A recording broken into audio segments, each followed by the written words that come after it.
Thank you. Good morning. Just before I start, we were running a little Kiwiana competition for those that entered. About 40 people put their names in that started to follow us. We drew that and we said we would announce it now. So we have John Slater from Intertech has won about $500 at Kiwiana, some nice wines and power and stuff like that. So well done, John. And to everyone else that missed out, still follow us, please. Okay, so I want to start talking about the carbon cycle first, because I think it's sometimes we forget our basic what we learned in school back in the day. The carbon cycle, obviously is very important. We talk about climate change and all of that, and I think the importance of trees, the importance of plantation trees, the importance of even just growing grass is essential to the health of our ecosystems, our planets, our cities, and everywhere that we live, because the trees, the plants, they absorb carbon. Now, not all trees absorb carbon at the same rate. Not all plants absorb carbon at the same rate. So there are some that absorb it at 10 times more than others, like a pine tree. And that's why they have that good growth rate, particularly pine trees in New Zealand. New Zealand has developed a resource since the 1930s when we had the Great Depression. The government, the way of creating jobs, started planting pine trees, and planted about 1.7 million hectares of trees down there, and certainly for a long period of time it was the largest man-made forest in the world. Those trees have been planted. They plant them progressively, meaning just like you farm, farm a cattle ranch or anything like that. You might have your cattle in one paddock and then you move them to the next, or one area and you move them to the next, and so on. Trees are done the same way in New Zealand. So they plant those trees over 30 years. You have, so you can divide the forest up into 30ths, and so that's how we manage it sustainably. So we harvest 1/30 of the forest per year. We replant 1/30 of the forest per year. In New Zealand at the moment, we're actually replanting at twice the rate that we harvest at. So that's a good thing. What it means is that it's only another 10 to 12 years, and we will have doubled the size of the plantation. New Zealand produces 33 million tonne per year in the harvest, and for that harvest, 22 million tonne of that is sold as low-grade logs. There's a further 9 to 10 million tonne that remains in the ground, the stumps, and I'll talk about that a little bit later. So what we're doing there is these trees are absorbing carbon out of the atmosphere, and the byproduct of that absorption process, that's actually how the tree grows. That's how the woody mass gets put onto the tree. The byproduct of that is that they turn into, they release oxygen. So this is what gives us this nice, healthy, what we breathe, what we need, that 20% oxygen. The ocean, of course, is the biggest producer of oxygen, but the trees are just as important, and we're seeing that up in the Amazon right now, where we've got record heat and record flood issues happening in Brazil on a scale that you've never seen. So with this uptake of carbon, and why is that's different to petrochem, why is there this issue with having to replace petroleum-based coal, those sort of things, is because, of course, we're digging that out. That's old carbon, fossil fuels being dug, it's under the ground. We're releasing more into the atmosphere, and that increases the concentration of carbon. So the sustainability angle on the trees is that they absorb carbon. We then harvest, we get what we need from those, and when we do that, they release some carbon, but then they get reabsorbed. So every tree that we take in New Zealand is an audited process across the entire forest. Every tree that gets taken gets replanted, and so they harvest, replant the next year. And so you have this continuous sustainable cycle. So unlike a mine where you dig it and then you move on, with this you dig it and then you replant, and you keep doing that. So that's the sustainability angle. Now let's talk about our products. So what we have here is, if I can use the pointer, hard to see. This is the drop-in coal replacement that we're manufacturing. What that is it has the same properties as what coal does, including its energy content, and that is, of course, the most important thing. So we've termed a new phrase called an E-log. It's been taken up by the industry in New Zealand, energy log, and as opposed to a 4x2 for building. And what we're doing is we're targeting that 22 million tonne of low-grade logs that are sold as a commodity and exported. And of course, for every tonne of log is exported, we've got a third-party report to work out what sort of carbon footprint they had, 69 kilos per tonne. So it's a lot of carbon going, just sending a log around the world to get processed into something else, and then, you know, unfortunately for New Zealand, they then turn around and buy it back as something else, pay more money for it. So we also make the rosins, we make the terpenes. The rosins is basically, if we're talking about fossil fuels, another fossil is amber. Well, what rosin is, it's just the live resin that's incumbent in a pine tree. Pine trees are known for their chemicals. There's a $10 billion a year market for pine trees, for pine chemicals, sorry. That's made up of the rosins and the terpenes. I'll talk about it a little bit later on, because with the terpenes here, that's the flavours and the fragrance in the tree. So that's the smell of the pine. It's an essential oil. There's 19 different oils in there.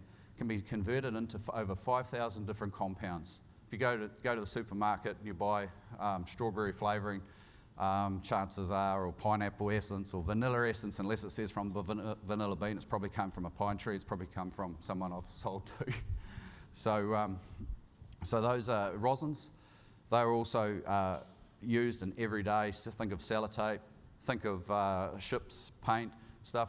The background of this industry was actually pine chemicals before. Back in the when I started in the industry, it's only 25 years ago, it was known as naval stores. Naval stores was what was used when you used to caulk the ships, when you used to seal the ships up and all of that. Very famous war was fought in the US for independence from England. A lot of people don't know it was all about naval stores. England was a naval power. They wanted to keep the spars and the pine chemicals coming free flowing back for their navy. So that was part of the political process. So you know, it's the petroleum industry has pretty much overtaken and provides a lot of our these basic chemicals, but the chemical formulation is very, very similar. In fact, in a lot of processes, it's a drop-in replacement. So I better start going through my slides. But so we talk about the different uses of these chemicals. This is what I really want to do this morning, is just explain to you this is about our industry, what we're about. And so adhesives, think of sellotape, think of Loctite, think of pine chemicals, rosins and Loctite. Those guys use a heap of it actually. Think of cleaning products, Pine Clean, Dead Hole, those sort of things. Car tyres, used to make the compound that sticks the rubber onto the steel belt on the car for Goodyear. It's a big opportunity. Paints and coatings, again, because it's sticky, this stuff, so it's got these things. But also what's important about it is it's acidic, so it means it's reactive. So you can take it and you can turn it into other things. And it has multiple uses across society. And I think when we think about how do we move away from perhaps that reliance on fossil fuels and releasing carbon into the atmosphere and that sort of thing into a green cycle, this is the way to go. And that's what we've done. We're building as a company, we're unlocking a supply chain. So looking at the forest, saying, well, you've got 22 million tonne of logs going offshore, making marginal value for the forest owners. At the end of the day, they get between $10 and $50. Some of the best guys might say they get $90, but that's for a portion of their forest per tonne. Basically, with our product mix and making the 3 products all in one process, we can increase their take-home pay by between a minimum sort of 10%, but well over 25% because we utilise the whole forest. And so building that supply chain opens up that opportunity. So a lot of people, when they do wood pellets, and you talk about wood pellets, they'll say what they're out there is they're saying, we're getting the waste wood. We're not getting the waste wood, we're buying the whole forest. And we use the whole tree. There's more chemicals in the stumps than anywhere else in the tree. So it's actually our target place. There is no other customer for the forest for the stumps. So building that supply chain out, lots of tonnage, lots of opportunity in New Zealand. There's plenty of other countries with it as well. I could name Chile, Indonesia, Vietnam. So the products on the fragrance side with the perfume, so they talk about the essential oil. The essential oil part of it is I think is really sexy, and what we've done with that was, how do we get these chemicals out? I actually found that the essential oil's purpose in the pine tree was to move the resin around the tree, so then I took that and I used it to wash out the resins. So we developed a completely organic process. We had no chemicals other than water, which is steam, which we stripped those chemicals out after our process. So that was a key element to setting the base for us to open up the supply chain and add the value to these pine resource.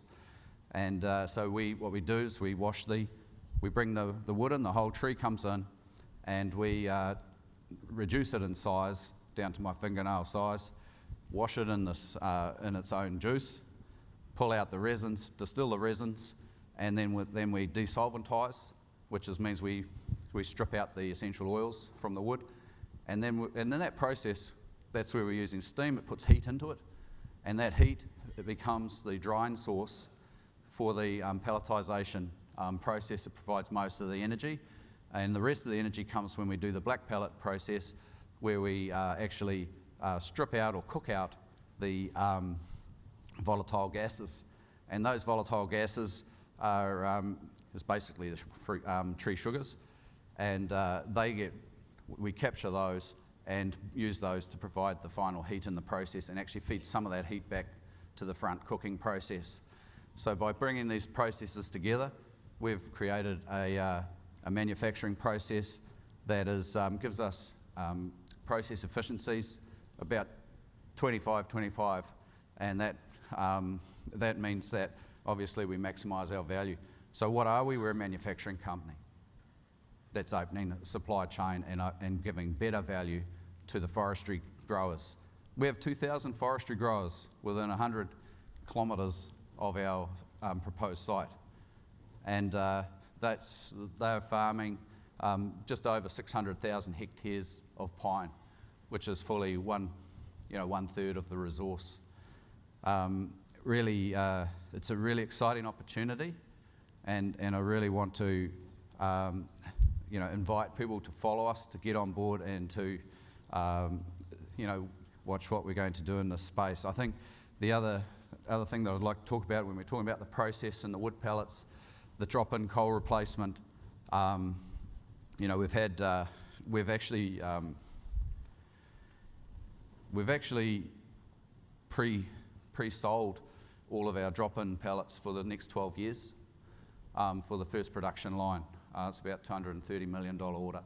On the chemical side, we've got 10-year orders for about 75% of that, and the terpenes as well.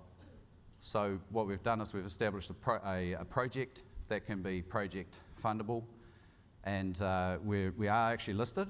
We're listed in an Australian entity, so if you can, welcome to look to follow us and invest in us there.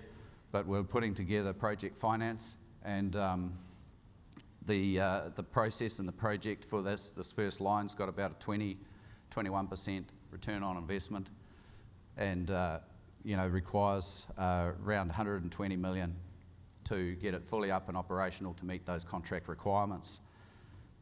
That's just the size of the industries, and there's a team. So we've got a really good team.